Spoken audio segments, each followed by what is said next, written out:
Salut tout le monde, alors nous sommes en mars, les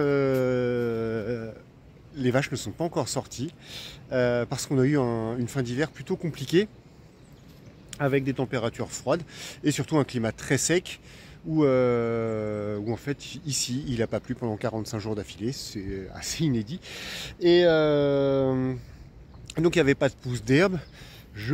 Donc là, récemment il a plu une bonne vingtaine de millimètres, ça fait énormément de bien.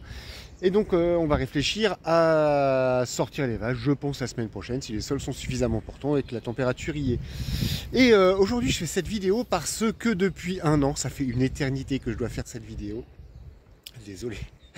Depuis un an j'utilise en fait un herbomètre lié à une application de gestion de l'herbe pour professionnaliser un petit peu la gestion notamment du pâturage, pour mesurer précisément la quantité d'herbe qu'il y a dans chaque parcelle grâce à l'herbomètre.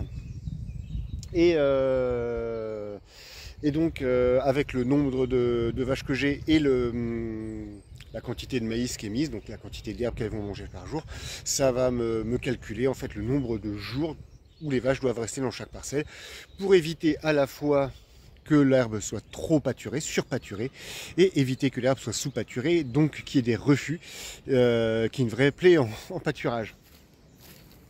Donc ça fait un an que j'utilise cette application, qui est plutôt simple, qui est plutôt sympa, et je vais vous faire un retour d'expérience à ce niveau-là.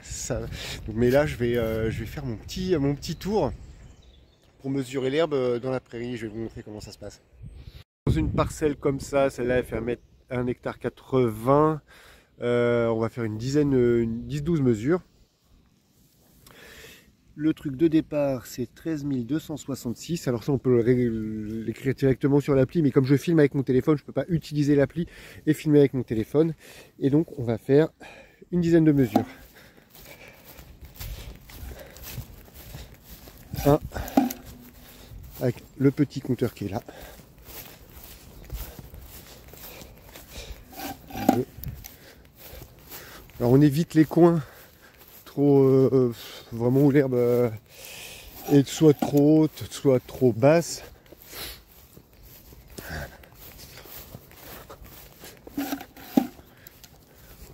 Voilà, en fait c'est la tôle là qui s'appuie sur l'herbe et qui fait tourner la molette là. Alors c'est pas en centimètres directement, on va la renseigner sur l'application.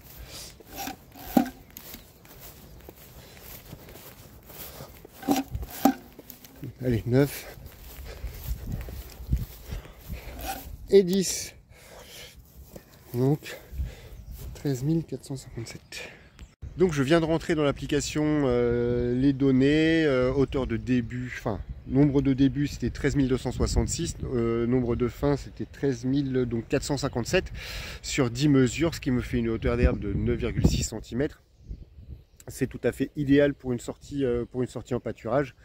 Une bonne sortie en pâturage, c'est entre 8-9 vraiment au début de saison et 12 cm de hauteur d'herbe. Si c'est trop bas, en fait, l'herbe elle est trop fragile, elle est en pleine pousse, donc si les vaches la broutent, ça va un peu pénaliser sa croissance. Et si l'herbe est trop haute, elle est déjà un petit peu dure, il y a déjà des feuilles qui sont en sénescence. Donc les vaches risquent de la laisser, il risque d'y avoir des refus, c'est tout un art le pâturage. Et c'est pour ça que les applications comme ça sont intéressantes. Parce qu'en fait, dans l'ensemble, je suis, au bout d'un an d'utilisation, je suis très satisfait. Pourquoi? Parce que, notamment dans cette parcelle-là, j'avais souvent des problèmes de refus. Je ne laissais pas les bêtes assez longtemps. Le fait d'utiliser l'application qui me disait, par exemple, il y a tant de kilos d'herbe. C'est facile, hein, on prend la hauteur d'herbe que l'on vise en sortie, la hauteur d'herbe d'entrée. Par exemple, s'il y a 10 cm à l'entrée et qu'on vise une hauteur de sortie à 6 cm, il y a donc 4 cm de hauteur d'herbe à exploiter, fois 250 kg de matière sèche. Ça fait 1 tonne d'herbe à l'hectare. Là, il y avait donc 1 tonne 8. Et je savais qu'il fallait 6 jours, et pas 5, et pas 7, pour que le troupeau mange toute l'herbe ici. J'ai appliqué cette méthode à chaque tour de pâturage. Et j'ai été beaucoup moins rapidement débordé par les refus sur cette parcelle où les vaches, c'est une parcelle où le dactyle est majoritaire, les vaches elles font en général plutôt pas mal de refus. Et là, avec la méthode Apigrass, j'obtenais des hauteurs de sortie d'herbe en sortie de pâturage qui étaient vraiment satisfaisantes. Et ça m'a permis d'éviter les refus. Donc sur ce point-là, j'étais plutôt content. Et il y a une autre parcelle. Donc là, je me rappelle, c'était mi-avril, on était à fond dans semis d'herbe et semis de maïs et récolte d'herbe. Voilà, moi j'étais à fond, j'avais fait un petit tour 10 jours avant. Et je me rappelle que j'avais transmis les consignes de pâturage à ma salariée Marianne en disant, mais j'avais fait mes mesures d'herbe un petit peu trop longtemps avant. J'avais dit à Marianne, bah, cette parcelle-là, tu vas les laisser 4 jours.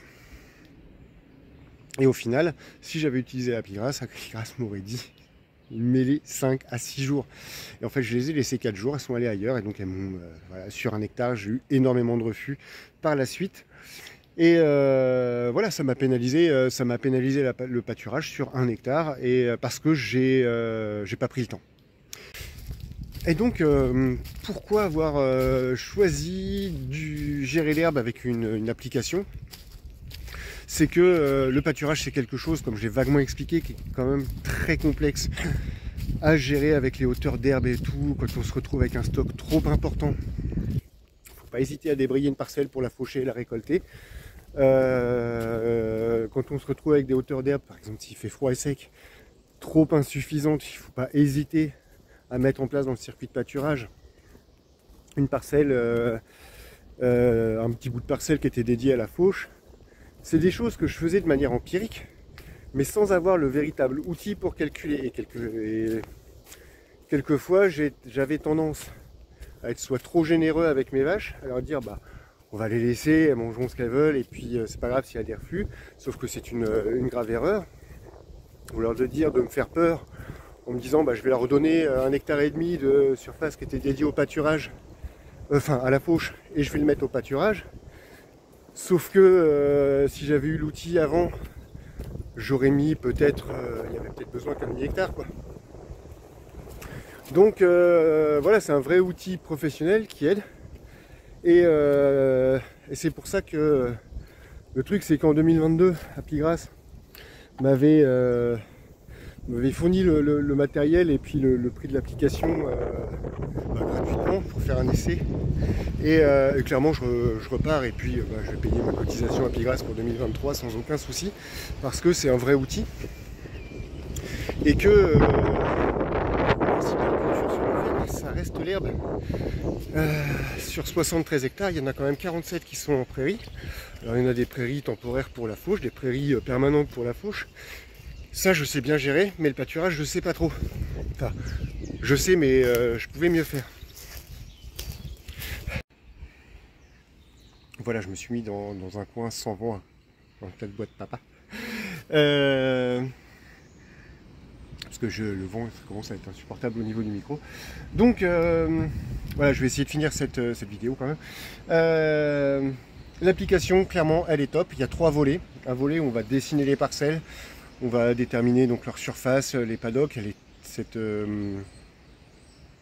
Cette modalité sur l'application, elle est vachement utile.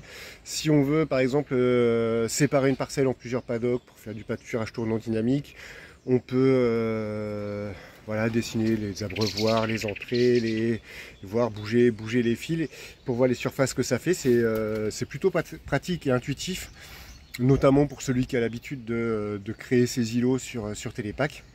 C'est à peu près le même système de dessin. Donc il y a cette partie-là.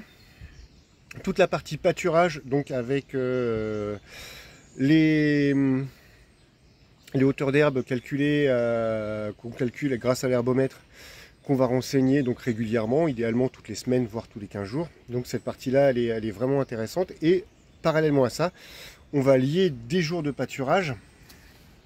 Voilà, dire sur cette parcelle, par exemple, du 12 au 14 mars, il y a les 60 vaches qui ont pâturé, que c'était une migration.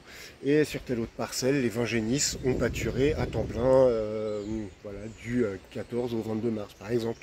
Et avec tout ça, si on l'enseigne correctement, à la fin, on peut avoir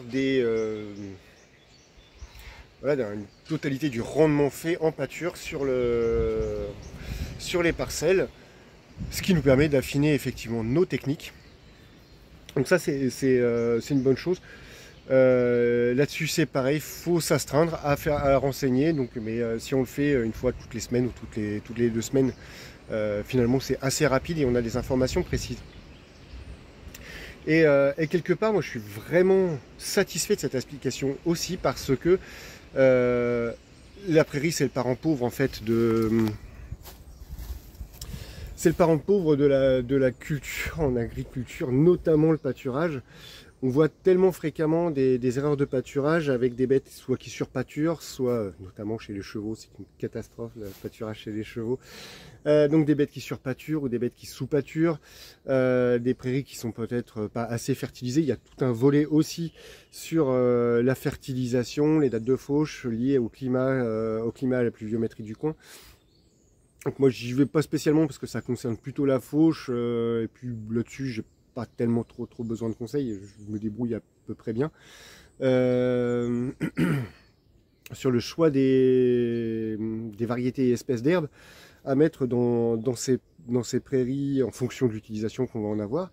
Donc c'est un truc très complet.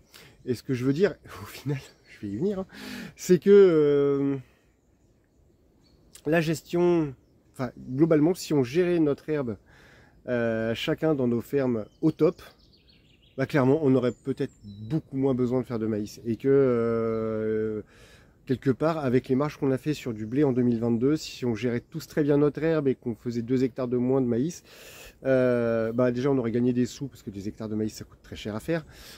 On aurait gagné des sous parce que récolter des refus, voilà, c'est du gasoil pour pas grand chose de récolter sur des prairies.